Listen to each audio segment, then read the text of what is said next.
Meine Damen und Herren, herzlich willkommen zur Präsentation der Silent University. So, ladies and gentlemen, you are once more welcome to a presentation of the Silent University. Tijé-Dra, soyez le bienvenu dans notre présentation ce soir.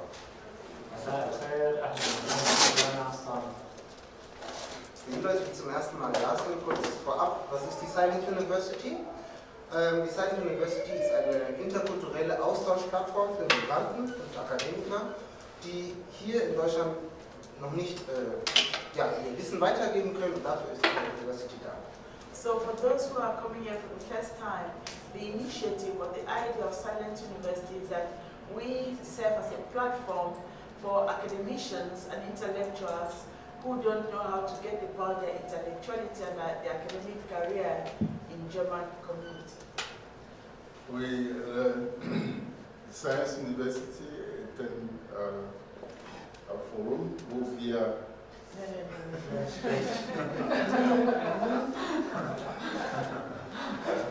I'm sorry, excusez-moi. Oui, parce que le problème, quand on est dans une situation multiculturelle, où on a le temps de changer la langue, ça prend un peu de temps. Bon, je voulais présenter le Silent University. C'est un forum académique où les migrants qui sont arrivés ici en Allemagne, en Allemagne, n'ont pas la possibilité d'exercer parce que les diplômes ne sont pas reconnus. Donc, on donne la possibilité de s'exprimer, de faire ce que toutes les connaissances qu'il avait. Donc, ça, l'université donne la possibilité pour les gens qui ont une vision, c'est-à-dire la notion, ou bien tout ce qui est la connaissance d'or. Maintenant, on est en train de pouvoir révéler. يا الجامعة الصامتة هي مكان يتيح فرصة لجميع الأجانب لجميع الأكاديميين اللي يريدوا يتابعوا ويمارسوا نشاطاتهم العلمية والأدبية وكل أنواع المهارات اللي اكتسبوها في بلدانهم الأم، وهون هو المكان اللي يتيح الفرصة لهم يتابعوا المهارات والخبرات اللي جمعوها في بلدهم الأم. Und wie Sie vielleicht gesagt haben, Mehrsprachigkeit ist uns generell sehr wichtig, passen auch heute zu unserem Thema, weil wir der Meinung sind, jeder kann sich in seiner Muttersprache am besten ausdrücken und sein Wissen am besten weitergeben. So, as you've seen, we operate in a multicultural and multilingual environment, and the advantage of the activities of the Silent University is that we give the opportunity for everyone to express themselves in their mother tongue, because we believe that when you express yourself in your mother tongue, or the so-called L1, then you have the possibility to speak freely and speak well. Vous avez constaté que l'Allemagne est un pays migratoire où il y a beaucoup de cultures, beaucoup de langues. Donc, avec Silent University, nous cherchons à laisser la personne se présenter dans sa langue maternelle, parce que nous croyons qu'avec la langue maternelle, on est plus très créatif par rapport à ça. Donc, on donne la possibilité à cette créativité, à ce développement qu'on peut exploiter ici en Allemagne. يا الواحد لما بيحكي بلغته الأم بيكون معبر أكثر، بيكون مبدع أكثر. والجامعة الصامتة بتتيح الفرصة أن الشخص يتكلم دائما باللغة الأم تبعته عشان يقدر يعطي كل المعلومات اللي عنده إياها. بيرافقها هذا الشيء دائما الترجمة بلغات متعددة، الإنجليزي والفرنسي والألماني دائما هو الأساسي. bevor ich gleich zum Thema komme, möchte ich noch kurz sagen, unsere Präsentationen werden aufgenommen. Wer damit ein Problem hat, möge bitte auf uns zukommen. Wir können das dann ausstreichen. Genau, das ist für das Förmliche. Jetzt möchte ich zu unserem heutigen Thema kommen. Wir möchten heute anfangen mit unserer Vortragsreihe über Mehrsprachigkeit in Deutschland. Dazu wird es 2 Vorstellungen geben, einmal von mir, sprachliche Vielfalt und Übersetzung als kulturelle Praxis, und dann von meiner Kollegin Bridget Fonkeu. Sie wird über Translanguaging und Code-Switching reden. Und dann haben wir heute noch einen speziellen Gast. Ich werde gleich noch 2 Sätze dazu sagen. Wir haben Stefania Dubla da aus Matera in Italien. Ich werde kurz darüber erzählen. Wir sind mit der Silent University vernetzt, mit der Silent Academy dort. Und ja, sie wird uns auch am Anfang einen kleinen Vortrag darüber geben. So, before we go on, we want to inform you that we are doing a kind of video recording and audio recording. And if anybody has problems with being video recorded or videotaped, then they should indicate. And secondly, we are going to say that our topic of today is a topic that will take a series of presentations. We are going to be presenting on multilinguality, which is a very living feature of present-day globalized German society. And last, we have a guest today from Matera. She is from Matera, from the Silent Academy, Matera, and she's a representation of one of the networks that the Silent University is engaged with. So in a minute, Niklas is going to present her with, and she's also going to have a short presentation for us. Oui, avant de commencer, nous avons cette annonce. Est-ce qu'il y a quelqu'un ici qui ne veut pas être filmé? Parce qu'on fait la vidéo, et si vous ne voulez pas sortir sur cette vidéo, vous pouvez indiquer, on va essayer de sortir. Bon, on va entrer dans le thème de discussion de présentation ce soir. C'est multiculturel und multilangue. Hein? Cette présentation sera faite par Niklas, qui va essayer de donner un peu d'expérience sur la traduction dans des conférences. Ce sera suivi par Bridget, qui va essayer de présenter quand il y a 1, 2, 3 langues qui vivent ensemble. Il y a toujours cette possibilité que les langues, comme vous allez constater avec moi, des fois il y a la langue allemande qui vient, d'autres fois c'est l'anglais qui vient. Maintenant, bon, elle va essayer de montrer comment on peut vivre avec cette multiplicité de langues. Bon, on va continuer parce que nous avons un invité qui vient de l'Italie. Cet invité vient d'une institution où nous avons des coopérations. Cette institution s'appelle Silent Academy. Donc, je pense que Nicolas aura le temps de se présenter et donner un peu de ce que Silent Academy nous a amené. اليوم محاضراتي عن تعدد وتنوع اللغة. ماذا يعني أن الشخص بيحكي أكثر من لغة بلغة؟ هي المزايا وهي الثروة اللي اليوم رح نحكي عنها.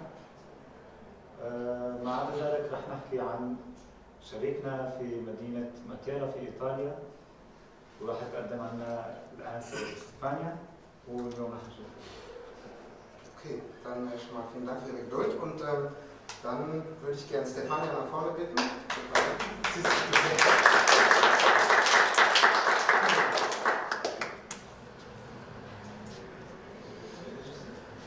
Okay, also das ist unsere Kollegin.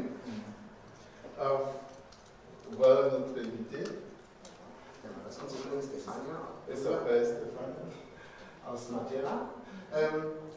Kurz nur dazu zu sprechen, Matera ist zurzeit die europäische Kulturhauptstadt 2019. In diesem Zug wurde sozusagen die Silent Academy gegründet, die inspiriert wurde, auch von uns, von der Silent University. Und sie führen Projekte zurzeit aus in Italien, während dem Jahr der kulturellen Hauptstadt und Stefania möchte uns kurz darüber berichten, einen kurzen Vortrag halten. Oui, Stefania, actuellement, Matera, c'est l'un des villes culturelles en Europe. Ils sont en train de suivre le programme et nous aurons l'occasion que vous allez nous présenter ce que vous faites en Matera.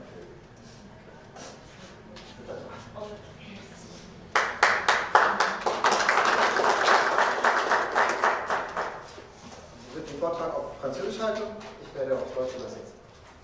Okay. Oui, de toute façon, vous m'entendez aussi. Verstehen Sie mich alle? Qui parle en français, il m'entend. Il faut parler un peu très fort. Si c'est possible. Ok, ça marche, j'espère. Si c'est possible, je ne sais pas. Mais j'essaie. Ça va aller. Déjà, merci beaucoup pour être ici ensemble. Je suis arrivée ici il y a 12 ans. J'ai connu votre réalité et c'était merveilleux. Et c'est pour ça qu'on a décidé de faire un partenariat pour Matera 2019. Vielen Dank, dass ich heute eingeladen bin, dass ich heute hier sein darf. Ich war das erste Mal vor 2 Jahren hier und ich habe eure Initiative hier gesehen, die Silent University, und fand das einfach sehr beeindruckend und sehr spannend, und das habe ich mitgenommen nach Italien und darüber erzähle ich. Alors, je vais commencer tout de suite. La Silent Academy est née dans le cadre de Matera, capitale européenne de la culture, avec la collaboration entre les Sycomoro, c'est une coopérative sociale, et la Fondation Matera 2019. Die Silent Academy wurde gegründet im Jahr 2018, aber im Rahmen der Europäischen Kulturhauptstadt 2019. Das ist eine Kooperative von Sycomoro. Das ist eine Sozialinitiative. Und wie gesagt, ja, der Gründung von Matera 2019.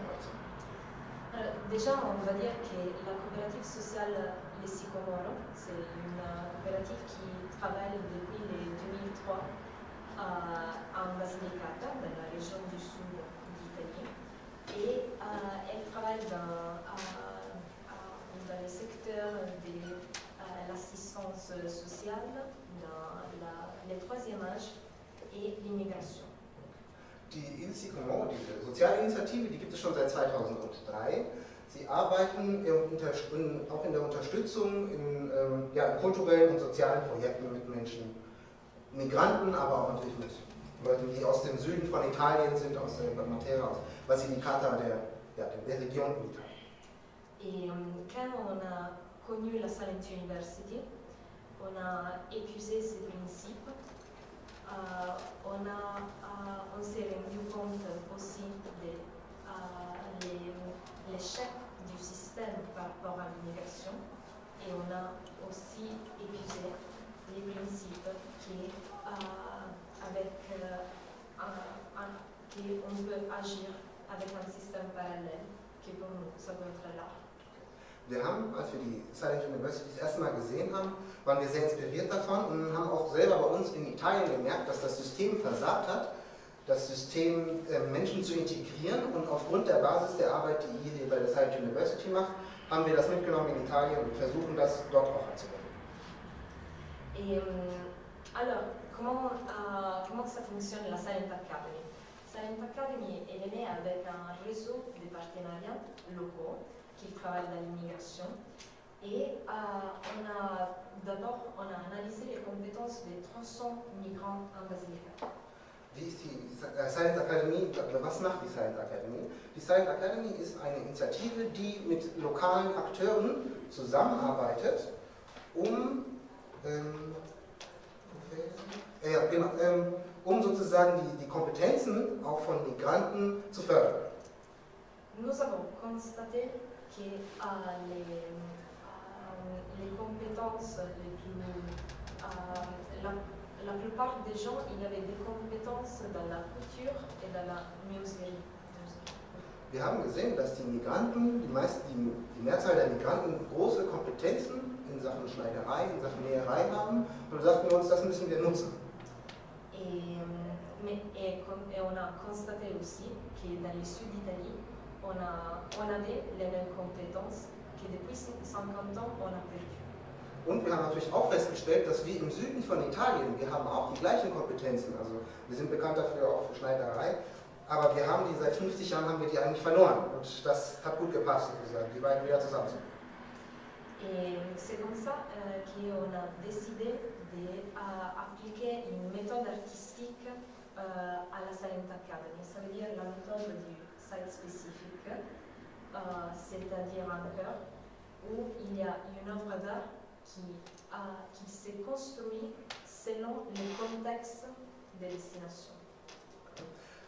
Ja, wir haben, wie gesagt, auch festgestellt, dass wir sozusagen das künstlerisch auch verarbeiten möchten, also einerseits das Handwerkliche, die Schneiderei, aber andererseits auch der künstlerischen Perspektive, wie wir zusammen sozusagen einen Prozess gestalten können. Donc, comment ça marche la Silent Academy?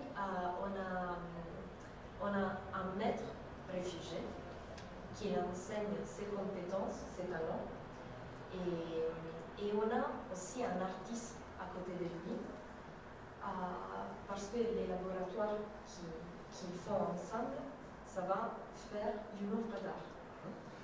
Wie funktioniert das genau? Also wir haben einen Chef sozusagen, einen Schneider, der sozusagen seine Kompetenzen weitergibt, der ist ein Migrant, und wir haben gleichzeitig auch einen Künstler, der es von der künstlerischen Perspektive sieht.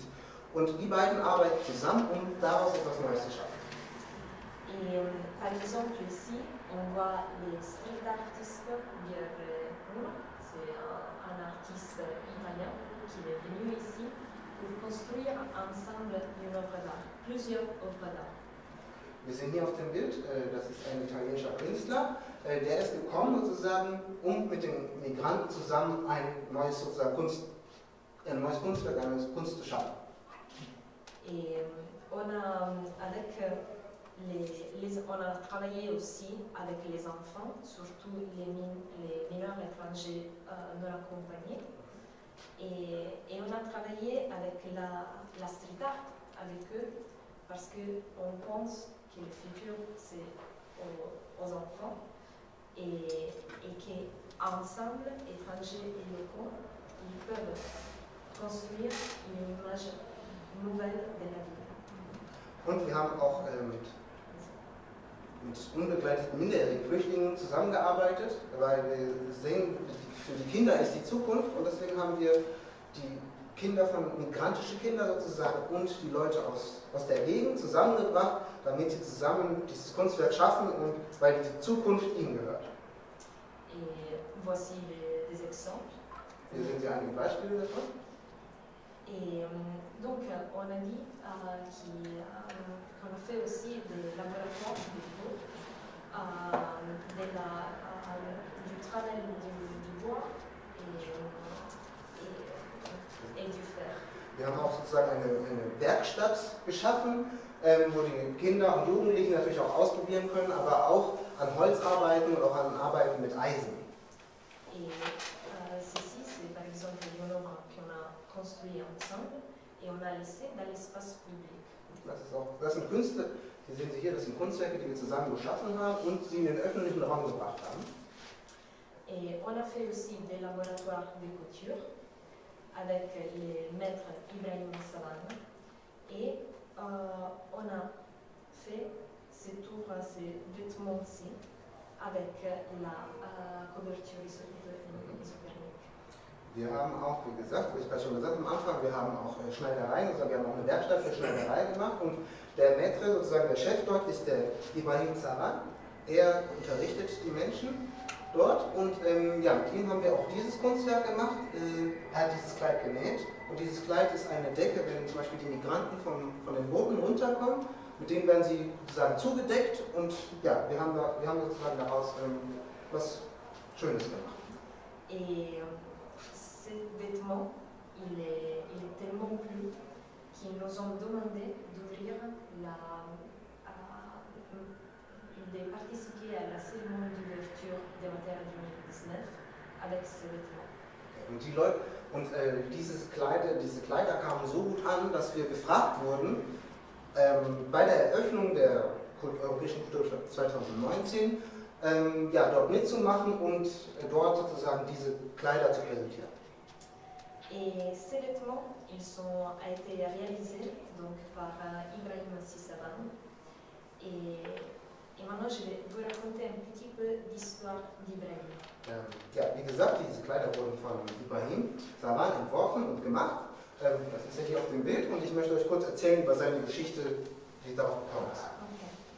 Donc, Ibrahim, il vient d'Abidjan, la capitale de la mode de la Côte d'Ivoire. Et depuis toujours, il a été toujours très doué avec la machine à couper. Ibrahim Savan kommt aus Abidjan, der Modehauptstadt in der Elfenbeinküste, und er war schon immer sehr modeaffin und war immer sehr begabt in Nähen oder in der Nähmaschine sehr begabt. Et depuis qu'il était petit, il a été remarqué par un tailleur très connu dans l'Afrique et en Europe. Und als er sozusagen so im jungen Alter wurde er schon entdeckt von einem bekannten Schneider, der in Europa und Afrika bekannt ist, und wurde von ihm sozusagen gefördert. Et cet artiste, il s'appelait Éloi Sessou et c'était donc son maître. Und dieser Schneider, dieser Künstler heißt sozusagen Éloi Sessou und er war sozusagen der Meister von Ibrahim Savan. À 18 ans, Ibrahim Savan il a ouvert son propre atelier et il a commencé à faire des vêtements qui ont été très demandés, surtout par les politiciens d'Abidjan. Und mit 18 hat Savan sozusagen Ibrahim seinen ersten Laden eröffnet, wo er seine eigenen Kleider verkauft hat, und sie waren sehr gefragt, auch von Menschen, von hochrangigen Politikern. Quand le gouvernement il est changé, Ibrahim Savan il est devenu un ennemi de l'État et donc il a dû enfuir par la Côte d'Ivoire. Und als dann sozusagen ein Regimewechsel in der Elfenbeinküste stattgefunden hat, wurde er plötzlich zum Feind der politischen Klasse und deswegen musste er das Land verlassen. Donc il est parti, il a traversé la Libye, il a été prisonnier pendant plusieurs mois. Après, il a traversé la mer et il est arrivé à l'Italie. Er ist dann geflüchtet, er ist über Libyen geflüchtet, wurde dort auch für mehrere Monate eingesperrt und festgehalten und ist dann übers Meer nach Italien gekommen. En Italie, il a trouvé un refuge et une dame lui a donné une machine à coudre et depuis, on l'a remarqué, nous, de la Silent Academy, et on a construit un projet sur lui. Und als er dann in Italien war, hat er sozusagen Zuflucht gefunden und eine Frau in Italien hat ihm eine Nähmaschine geschenkt und hat gesehen, was er für ein Talent hat, und die Silent Academy ist dann auch auf ihn aufmerksam geworden und hat dann sozusagen ein Projekt extra für ihn zugeschnitten. C'est comme ça que les premiers artistes qu'on appelait du 2019, c'était Éloi Sessou, son maître qu'il ne voyait pas depuis 8 ans. Wir sehen hier seinen ersten Erfolg hatte er mit seinem Chef, der ihn sozusagen groß gemacht hat, und den hat er seit 8 Jahren nicht mehr gesehen. Et avec, das war seine erste Ausstellung 2019. Ibrahim Savan et Éloi Sessou, ils ont fait un laboratoire dans la Silent Academy qui a duré 2 mois et auquel ils ont participé 230 personnes. Und sein Meister sozusagen und Ibrahim Savan haben dann gemeinsam eine Werkstatt gemacht für 2 Monate und das war ein großer Erfolg. Et ils ont donc imaginé que 230 personnes, ils ont réalisé ces vêtements-ci. Und er hat sozusagen mit über 230 Leuten haben zusammen diese Kleider entworfen, zusammen diese Kleider gemacht, die wir hier sehen. Et ces vêtements, on les a réalisés pour une performance inspirée par un tableau. Et un tableau, celui-ci, c'est du 1600, mais l'iconographie, c'est une iconographie médiévale. Und diese Kleider, all diese Kleider wurden inspiriert von diesem Bild, das noch aus dem Mittelalter herrscht. Und ja, man versucht diese Kleidung nachzuahmen oder weiterzuentwickeln. Also das war die Inspiration für dieses Projekt. Et pour nous, c'était très important parce qu'imaginez qu'on était dans les mois de mars 2019, on avait autant que ministre de l'Intérieur, et qui utilisait les images sacrées pour fomenter les sentiments nationalistes. Und was da spannend an der Sache ist, wir hatten sozusagen das für unser künstlerisches Projekt genommen, aber wir reden gerade von März 2019. Damals war der Innenminister in Italien noch Salvini, der immer solche Kunstwerke für seine nationalen Zwecke missbraucht hat, um eine nationale Identität zu schüren, die abgrenzt natürlich von anderen. Donc ce qu'on a fait, c'était prendre cette image sacrée qui est très représentative parce qu'il y a la Madonna et en bas de son manteau qui prend toute l'humanité. Donc on a décidé d'actualiser cette image aujourd'hui. Und deswegen haben wir auch dieses Bild genommen, weil wir hier auf diesem Bild sehen, die Madonna, die hat sozusagen ihren großen Mantel, um den sie sich umspannt, und unter diesem Mantel sind alle Kinder der Welt sozusagen. Und das haben wir für uns als Motto genommen, das sozusagen in die Kunst mit einzuarbeiten. Donc on a fait un spectacle, un défilé, créé par les réalisateurs Mariano Baluen, qui est un réalisateur du théâtre San Carlo de Naples, et qui a pris un orchestre et un chœur social des banlieues de Naples. Und wir haben dann sozusagen eine Modenschau gemacht, wir haben ein Kunststück inszeniert mit dem Regisseur, dem Dramaturg aus Napoli, den Namen weiß ich nicht genau. Ja, und er ist sozusagen gekommen, hat ein Orchester mitgebracht, hat Chöre mitgebracht, um das eine Ausstellung zu machen. Ce qu'on a fait, c'était faire les manteaux de la Madonna. Il était un emergency blanket. Was wir gemacht haben, wir haben diese Rettungswesten genommen und haben damit den Mantel für die Madonna gemacht und sozusagen den auf den Laufsteg gebracht.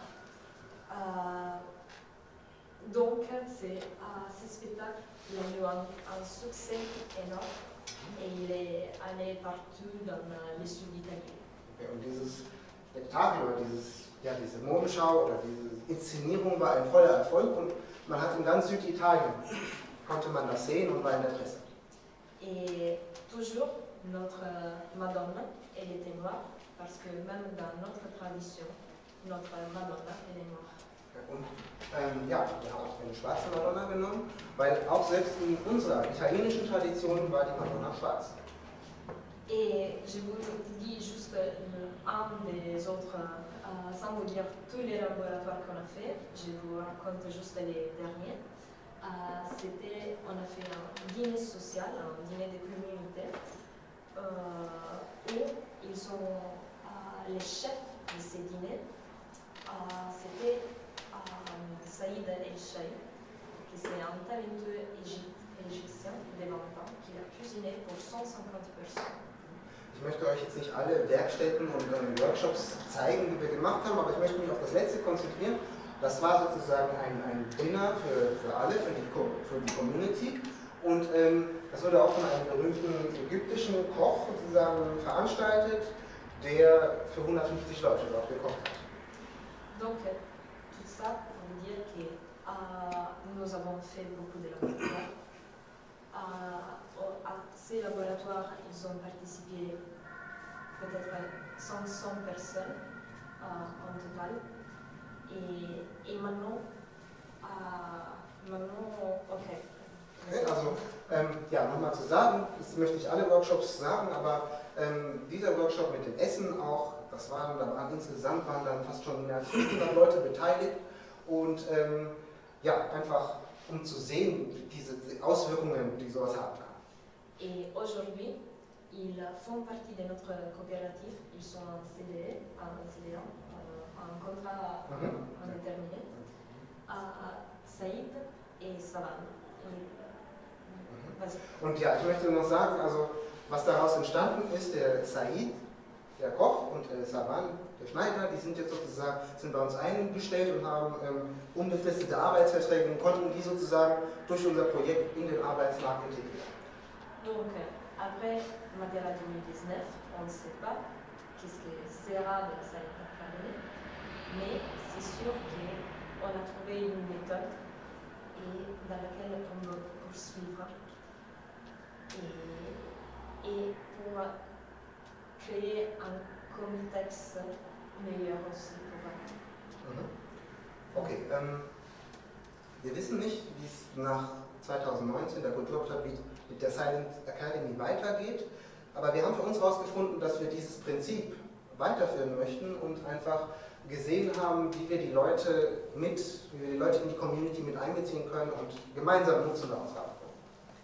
J'ai fini, je ne sais pas s'il est temps de la vidéo, sinon ça va. Ich bin soweit fertig. 6 minutes. Sie fragt, ist das in Ordnung, wenn wir vielleicht noch ein 6-minütiges Video dazu sehen über Silent Academy, wenn Sie damit einverstanden sind. Und, ja, aber ansonsten hat sie fertig. Okay.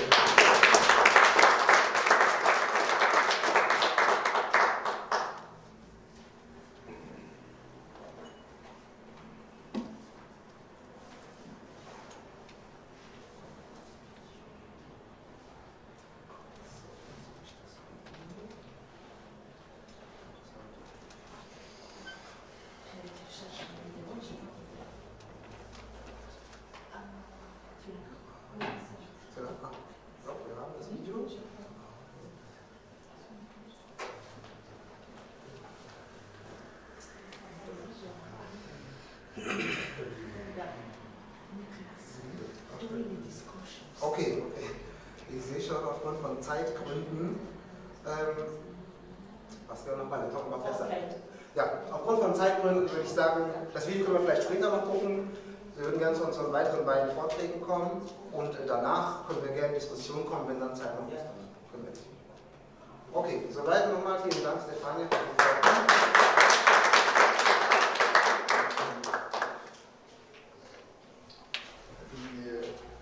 Presentation will be by Niklas.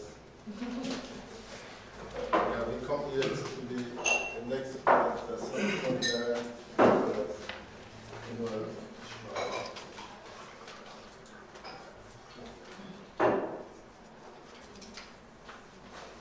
Is there anyone who doesn't understand German, apart from you, Larissa?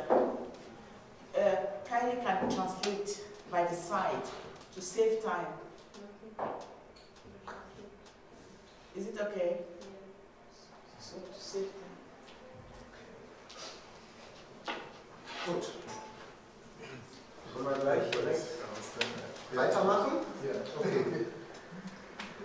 Es gibt keine englische Übersetzung, ich werde auf Deutsch sprechen. Ja, Es gibt nur individuelle. Yes. Okay. So it's just one person. So by the side, we translate by the side to save time.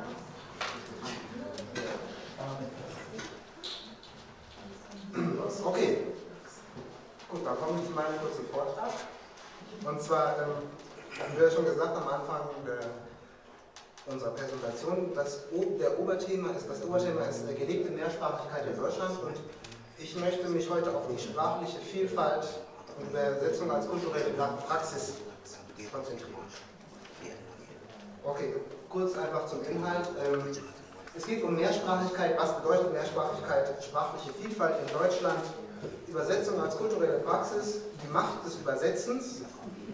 Nochmal gelebte Mehrsprachigkeit in Deutschland, wie es dann gelebt wird. Und am Ende ja, ein Fazit dazu. Okay, was bedeutet Mehrsprachigkeit? Mehrsprachigkeit bezeichnet einerseits die Fähigkeit eines Menschen, mehr als eine Sprache zu sprechen. Andererseits versteht man unter dem Begriff die Geltung oder verbreitete Anwendung mehrerer Sprachen in einer Gesellschaft, in einem Sprachgebiet oder in einem Staat. Wir sehen Hallo, guten Tag auf vielen Sprachen. Sprachliche Vielfalt ist kulturelle Vielfalt. Wie äußert sich Mehrsprachigkeit in unserer Gesellschaft, in unserem täglichen Leben. Sie äußert sich so: Mal wechseln die Sprecher zwischen den beherrschten Sprachen hin und her, mal stellen sie einen Sprachmix her. Eine besondere Rolle kommt dabei der Nutzung der offiziellen Landessprache oder einer Verkehrssprache wie Englisch als Lingua Franca zu.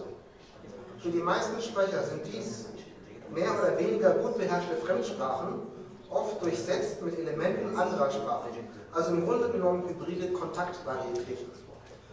Auf dieses Thema wird, das glaube ich, dieser Satz nicht sehr einfach zu verstehen ist, darauf wird auch nochmal meine Kollegin Bridget Fonkeu wird darüber auch in der Präsentation genauer sprechen, und in 2 Wochen, kann ich jetzt schon mal Werbung machen, wird es einen weiteren Vortrag über Mehrsprachigkeit, über den kulturellen Reichtum der Mehrsprachigkeit geben.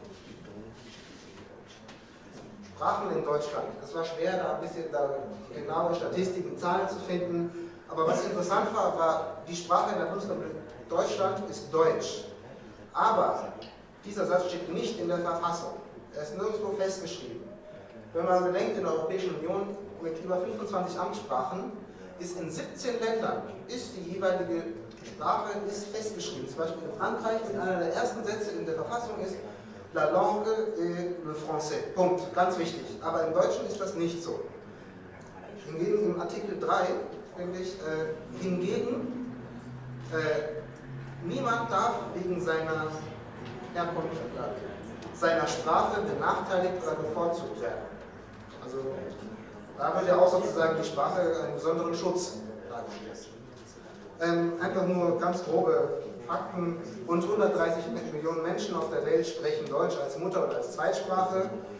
Deutsch ist die meistgesprochene Sprache in der Europäischen Union und auch Amtssprache in 7 Ländern mit anderen Amtssprachen. In der Europäischen Union hat auch Deutsch einen besonderen Status mit Englisch und Französisch, das sind sozusagen eher die wichtigeren Sprachen.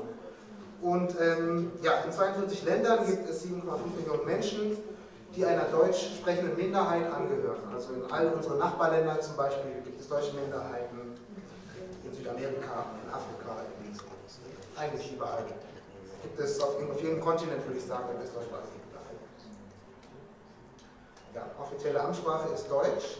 In manchen Regionen in Deutschland ist auch die offizielle Amtssprache Dänisch, Friesisch, Schleswig-Holstein, Sorbisch im Südosten von Brandenburg und Nordosten Sachsens sowie in niederdeutschen Teilen Norddeutschlands. Romani, die Sprache der Sinti und Roma, genießt in Deutschland ebenfalls einen besonderen Schutz als Minderheitssprache, besitzt allerdings keinen offiziellen Status als Amtssprache.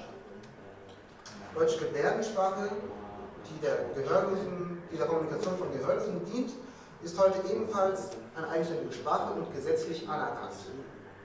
Mit mehr als, da war es schwierig, genaue Zahlen rauszufinden. Ich habe einfach gesehen, Sprecher mit mehr als 100.000 Sprechern in Deutschland: Russisch, Türkisch, Polnisch, Kurdisch, Italienisch, Griechisch, Arabisch, Niederländisch, Serbisch, Kroatisch, Spanisch und Englisch. Auf jeden Fall, es gibt mehr als 100.000 Sprecher von den Sprachen, die in Deutschland leben, die mit dieser Mehrsprachigkeit in diesem Land formen. Übersetzung als kulturelle Praxis. Und warum brauchen wir überhaupt Übersetzung? In Zeiten von Google Translator und in Smartphones, da ist Übersetzung, meint man zu denken, ist überflüssig. Aber ich finde, natürlich, die Übersetzung ist eine Herausforderung für die Globalisierung, aufgrund, dass wir immer mehr zusammenwachsen auf der Welt. Und um Störungen, Probleme und Hindernisse im kulturellen Austausch sichtbar zu machen, angehen zu können, und zu beheben. Es ist daher wichtig, ein Übersetzungsverständnis zu fördern und zu fordern. Weil Übersetzen ist nicht einfach nur eine einsame Tätigkeit, sie kann auch eine kollektive Aufgabe haben, wie wir hier auch in der Silent University sehen, und verschiedene gesellschaftliche Gruppen helfen, im Prozess der Bildung einer Nationalität darin voranzukommen. Also das heißt nicht zuletzt der Revision bestehender gesellschaftlichen Strukturen. Also durch die Übersetzung sehen wir einfach, reflektieren wir unsere Gesellschaft, wie sie eigentlich besteht. Weil das Konzept von einer einsprachigen Gesellschaft, von einem einsprachigen Land, das ist eigentlich erst aus dem 18. Jahrhundert in anderen Ländern wurde dafür gekämpft, dass es nur eine Sprache gibt. Ich komme mal wieder auf das Beispiel in Frankreich, da wurden noch bis ins 18. und 19. Jahrhundert andere Sprachen bekämpft, sodass man dann in der Verfassung sich das fest verankert hat, dass nur diese eine Sprache die einzige Amtssprache ist. Und was uns ganz wichtig auch hier an der Science University ist, man übersetzt nicht einfach eine Sprache, sondern man übersetzt auch eine Kultur. Die Macht des Übersetzens. Wir müssen unser traditionelles Übersetzungsverständnis einfach überdenken. Und da habe ich einen indischen Philosophen, Kababa, das möchte ich zitieren: Übersetzung ist die performative Natur kultureller Kommunikation.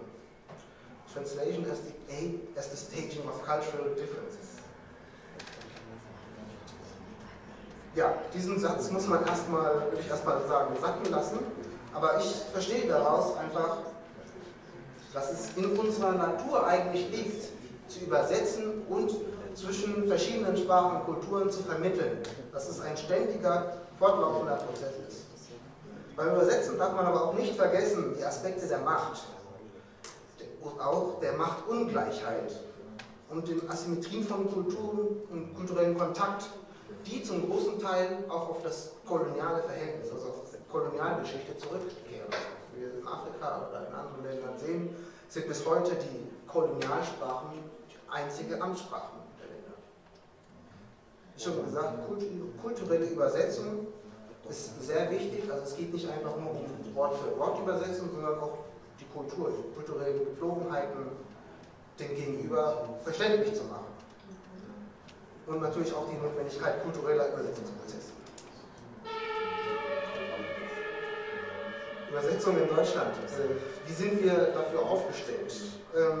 Hier habt ihr eine kleine Statistik gefunden. Do you speak English? Englischkenntnisse in europäischen Ländern nach dem Indexwert. Wir sehen Schweden, Niederlande, Norwegen und nur auf Platz 8 ist Deutschland. Also ich glaube, da gibt es noch viel Nachholbedarf. Und aus meiner früheren Arbeit, aber auch aus meiner jetzigen Arbeit sehe ich, und ich weiß, dass hier auch viele im Raum sind, die gleiche Erfahrung machen, wenn man zum Beispiel hier in Deutschland zum Beispiel ins Ausländeramt geht, dann sieht man, oh, wir sind gar nicht so gut auf Übersetzung eingestellt, weil da kriegst du das als Antwort, ja, hier wird nur Deutsch geredet, Sie müssen Deutsch können, Punkt. Also die Bereitschaft ist zum Teil gar nicht da, zu sagen, oh, ich übersetze hier was, ich versuche mich kulturell mit dir auseinanderzusetzen, sondern eine Sprache, die ist so und Punkt. Und dieses Verständnis, finde ich, sollten wir überdenken und auch handeln, dass das in Zukunft nicht mehr so ist. Und deswegen sind wir auch da von der Science University, um auch dort zu helfen. Das ist auch mit einer unserer Angebote. Ja, jetzt komme ich schon zu meinem Fazit. Der Wert der deutschen Sprache sollte nicht angelegt werden, was der Unterdrückung und zum Verlust der mitgebrachten Sprachen beiträgt. Weil oft hat man das Gefühl, also ich habe selber auch in meinem Leben gesehen, dass im jungen Alter werden auch Kindern gesagt, ja, ey, lass mal deine andere Sprache weg, wir sind hier in Deutschland, Deutsch. Hybridität ist nicht nur ein Wert an sich, sondern ein Mehrwert, der bestehende Werte hervortreten lässt. Migranten und Migrantinnen tragen zum Entstehen einer mehrsprachigen Gesellschaft bei. Ihre Sprache sind keine Hindernisse, sondern ein Reichtum, den es mit einzubeziehen gilt. Die Förderung der Muttersprache erweitert ihre kognitiven Fähigkeiten und hilft, besser Deutsch zu lernen. Wissenschaftler gehen davon aus, dass weltweit zwischen 50 und 75% der Menschen zwei- oder mehrsprachig sind. Damit stellt die Mehrsprachigkeit keine Ausnahme dar, sondern mit zunehmender Mobilität und Migration verstärkt sich dieser Trend. Und ja, vielen Dank für die Aufmerksamkeit.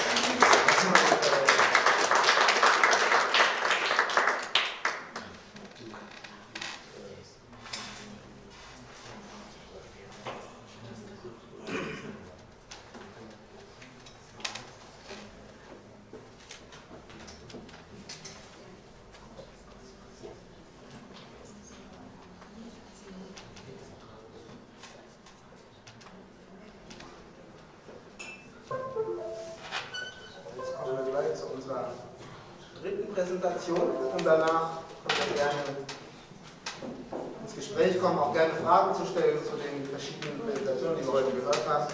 In der Zwischenzeit könnt ihr natürlich gerne auch mit Kaffee, Tee, Süßigkeiten genießen.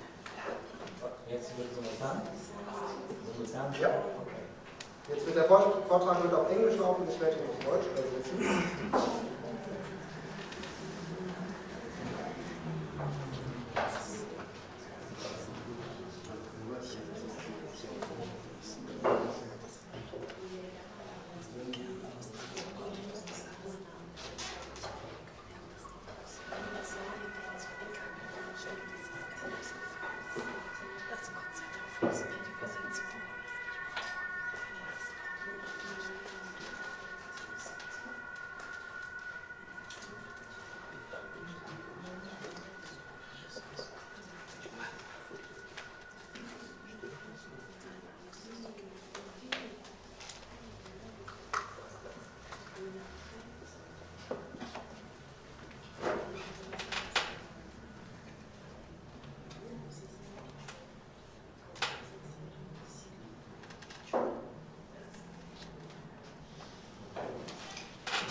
Gentlemen, it's a pleasure to have you once more at this multilingual presentation. As I said before, it's a series, it's the beginning to a series of presentations on the multilingual way. Schön, dass Sie noch, wie gesagt, noch da sind für unseren nächsten Vortrag, den ich halten werde. Wie ich am Anfang gesagt habe, es ist eine Vortragsreihe, die heute beginnt und ich möchte dazu meinen Beitrag jetzt geben. So, I start with a rundown of my table of contents. I will start with a brief introduction, and then we'll talk on multilingualism and I will ask the question, is multilingualism a colonial heritage? And then I will go to some diasporic African multilingual practices. And then I will talk of Mülheim, with examples of Mülheim as a post-colonial multilingual space, and I will end with a socio-linguistic strategies of some African, socio-linguistic strategies of Africans in Mülheim. And this linguistic feature is the so-called code switching. And then I will end my presentation with a conclusion. Ich möchte kurz den Inhalt meiner Präsentation erklären. Also ich fange an mit einer Einleitung. Danach stelle ich die Frage, ist Mehrsprachigkeit, ist das ein koloniales Erbe? Dann komme ich dann zur Diaspora, also zur Diaspora, der afrikanischen Diaspora und ihrer Mehrsprachigkeit, und dann auch beziehe ich mich auf Mülheim als postkolonialen Raum sozusagen. Danach geht es um Soziolinguistik, also soziosprachliche Strategien für afrikanische Migranten hier in Deutschland, in Mülheim, und da konzentriere ich mich auf Code Switching. Am Ende komme ich zu meinem Fazit. So I will start with a quote. If you want to really hurt me, talk badly about my language. Ethnic identity is twin skill to linguistic identity. I am my language. Until I can take pride in my language, I cannot take pride in myself.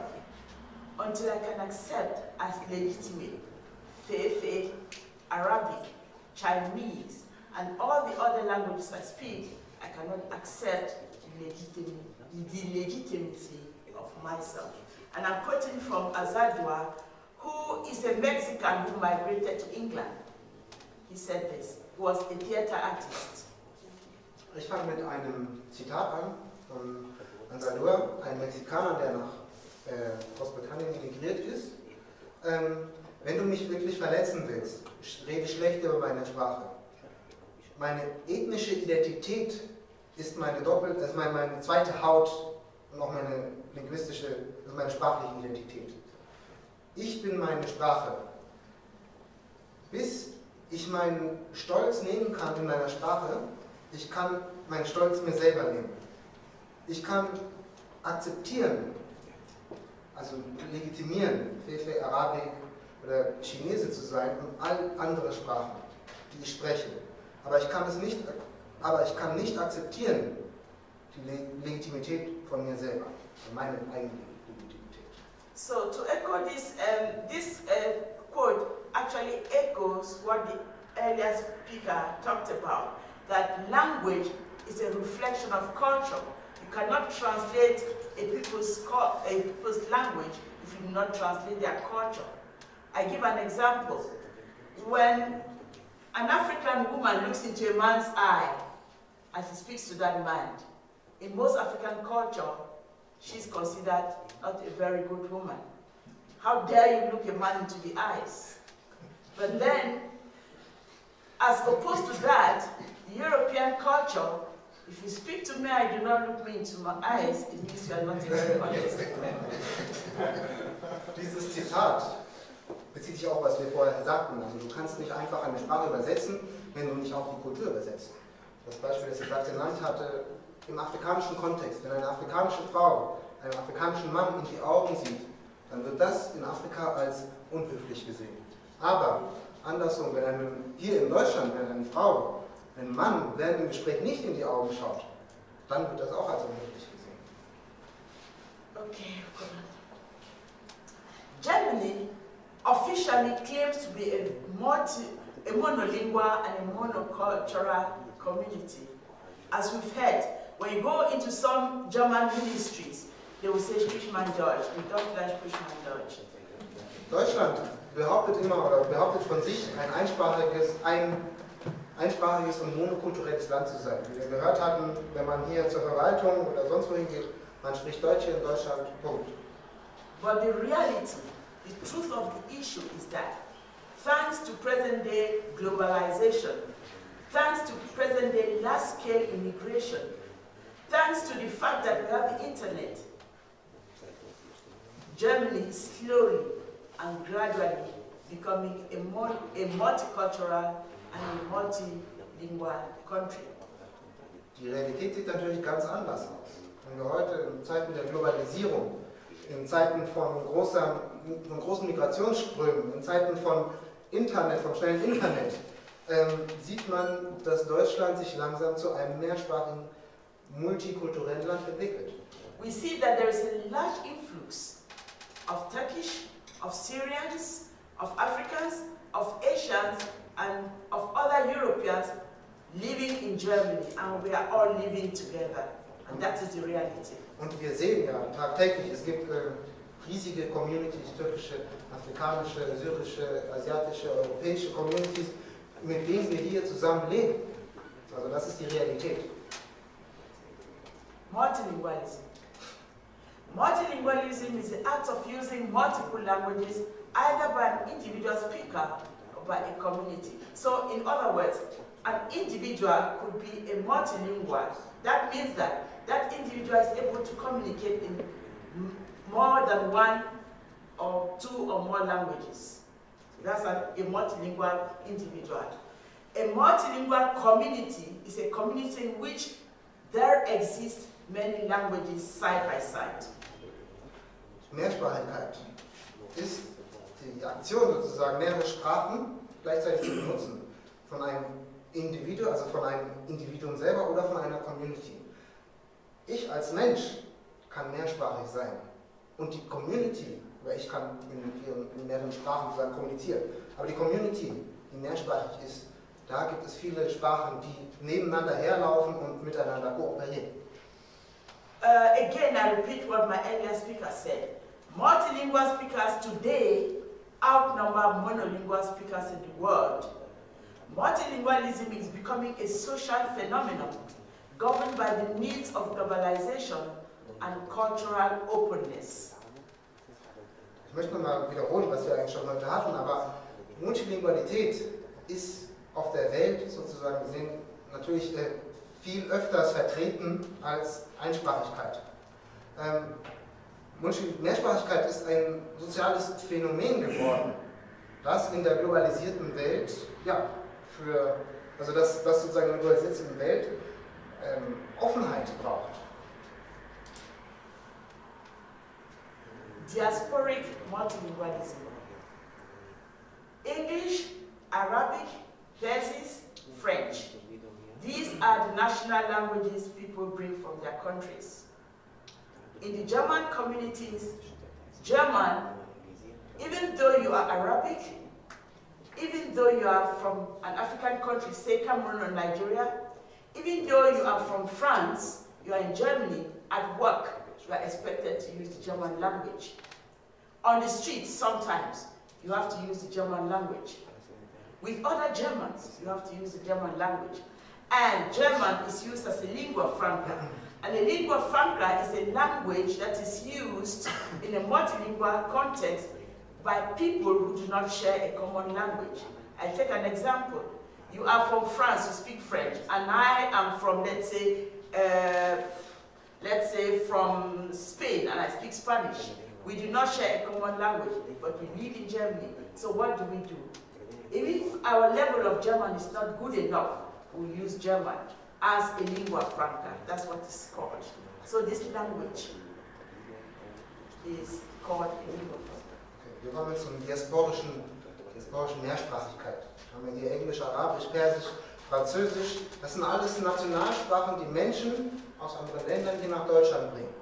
Aber in Deutschland, wenn es kommt zur Arbeit, wenn es geht auf der Straße, Kontakt mit Menschen, Kontakt mit Deutschen, ist die Lingua Franca, also die Verkehrssprache, ist eindeutig Deutsch. Indigenous languages are also used. When I talk of indigenous languages, I mean tribal languages.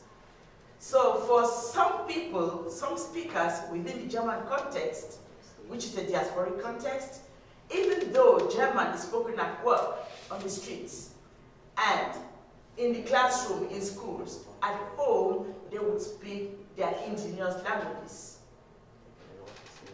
Wir kommen zu den, sozusagen, kann man sagen, autochthonen Sprachen, zu den Sprachen, Stammessprachen kann man auch sagen. Ja, wir hatten in Deutschland, wenn du draußen auf der Straße, in der Schule, man braucht die deutsche Sprache. Aber zu Hause sieht es natürlich anders aus. Die Menschen kommen nach Hause und die haben ihre eigene Sprache und führen sie auch weiter. Now, I take a very interesting Cameroonian example. The Cameroonian level of multilingualism is sometimes a bit, I would say, exaggerated. The Cameroonians sometimes believe that you don't speak the pidgin English to the children because you don't want to disturb their English. So with my husband, I would speak the pidgin English, and I turn to my child and I will speak something else. I'll speak another language, because that is the language I want my child to grow up in. That's the kind of multilingualism that is experienced. It's extreme, but that goes on in some of these homes. Und kommen zum kamerunischen Beispiel, dass auch manchmal die Mehrsprachigkeit auch übertrieben ist, die Eltern sagen zu ihren Kindern, also die Eltern sprechen mit ihren Kindern, wollten sie eigentlich Pidgin sprechen, aber sie sprechen die englische Sprache, damit sie Englisch richtig lernen und nicht mit dem Pidgin sozusagen sich stören oder einfach da durcheinander kommen. Aber gleichzeitig sprechen sie mit ihren Ehepartnern, sprechen sie auf ihre eigene Sprache, mit den Kindern auf der Standard englischen Sprache. Also das kann auch natürlich zu Konflikten führen. So it's andersrum verstanden. Was anderes? She spoke just in English, that was the good. No. Ist aber You understand? Now, that's a visual illustration. That is, I took this picture on one of the African shops on the Eppinghofer Street. Ich habe dieses Bild genommen aus einem Afro-Shop in der Eppinghofer Straße. This is one of the Cameroonian delicacies. Ja, das ist eine kamerunische Spezialität. And it is called in the Cameroonian language Bobolo. In einer kamerunischen Sprache wird das Bobolo genannt. In English, it is cassava. Englisch Cassava. And the shopkeeper deliberately labeled it broad. Der Ladenbesitzer hat es einfach als Brot klassifiziert. So, when you look at that, you see that Bobolo is a tribal, Bobolo is a tribal language. Also Cassava, yes. Eine autochtone Sprache, also eine Stammessprache in Kamerun. Cassava is English. Englisch ist Cassava. German is broad. And on this very poster, you still have French because it's written produit par un gros fraîche consumé avant. Und sozusagen, also es ist autochtone Sprache Englisch, Deutsch und es ist sogar auch Französisch hingeschrieben. And there is another, here it is also a kind of, I would say, broken German, Kervanu, and I think, well, I think they wanted to say cool lagen or something like that. And that's how. So if you look at this, it captures the multilingualism of this community. It tells the story of how heterogeneous their linguistic performance is. You see it clearly. This is a visual Und wir illustration. sehen auch sozusagen, dass noch was anderes, ein anderer deutscher Mix oder ein Kewarum, also noch was Deutsches sozusagen mit draufgeschrieben und das zeigt einfach diese Heterogenität der Sprache und in welchem mehrsprachigen Kontext wir eigentlich leben. Now I go to the linguistic feature of code switching, which is very much alive in most multilingual communities. Ich komme jetzt zum Code Switching. Das ist eine sprachliche Strategie, die sehr, sehr oft benutzt wird in ganz vielen verschiedenen Communities. We talk of code switching when a speaker alternates between two or more languages or language varieties in the context of a single conversation. Code Switching bedeutet, dass ein Sprecher sich zwischen zwei oder mehr Sprachen und Sprachvarietäten bewegt in einer einzigen Unterhaltung. Also in einem Satz mehrere Sachen verwendet. I take a simple example that is often used among the Cameroonian speakers. I'm hurrying to the Bahnhof. Für mein Beispiel, das in der kamerunischen Gesellschaft oft benutzt wird, am hurrying to the Bahnhof, also ich muss mich beeilen zum Bahnhof zu kommen. Aber wie man sieht, es ist nicht eine Sprache, die in diesem Satz verwendet wird. Now I'm going to illustrate some of the code switches and I'm going to show why it happens in certain contexts. Because code switching can happen because the speaker does not have a full mastery of the language they are speaking. It could happen because the speaker wants to create an in-group relationship with the interlocutor. Interlocutor is the partner with whom you are speaking. Or it could also take place because the speaker wants to show off his ability in another language. Okay, ich möchte jetzt nochmal illustrieren sozusagen dieses Code-Switching, welche Gründe das hat, warum Menschen so reden miteinander. Also es kann ein Grund sein, dass die Person mit dem Gesprächspartner nicht das gleiche Level der Sprache hat und aufgrund von sprachlichen Differenzen dieses Code-Switching benutzt. Es kann ein anderer sein, Grund kann sein, ich benutze dieses Code-Switching, um mit meinem Gesprächspartner eine gewisse Beziehung im Gespräch aufzubauen. Oder ich benutze Code-Switching für eine Art von Angeben, einfach zu zeigen, so, ja, ich hab's drauf, ich kann auch noch mehr sprechen. So I read the dialogue. In fact, this dialogue takes place, is recorded on the street, where an elderly person meets a young teenager and asks him about his father. Also ich möchte jetzt einen Dialog vorlesen. Dieser Dialog ist sozusagen, der illustriert wie eine, also die Sprechsituation ist, eine ältere Person spricht mit einer jüngeren Person auf der Straße und illustriert und fragt sich nach dem Vater, des ergebnis Vaters. So I read on the left, and you can read the gloss. The glossing is a kind of translation of what is in the dialogue. So you read the gloss on the right. Also ich lese links vor, Sie können rechts sehen. Is Papa Napo out to Hause? A man asked a young man on the street, and he says, "On mami Napo auk?" Is the father of Napoleon also at home? And the mother of Napoleon as well? Now, I try to explain this code switching that takes place. Now, the code switching is that Papa Napo out to Hause. Papa Napo is a kind of Cameroonian way of addressing someone's father. I explained, it is called technonym.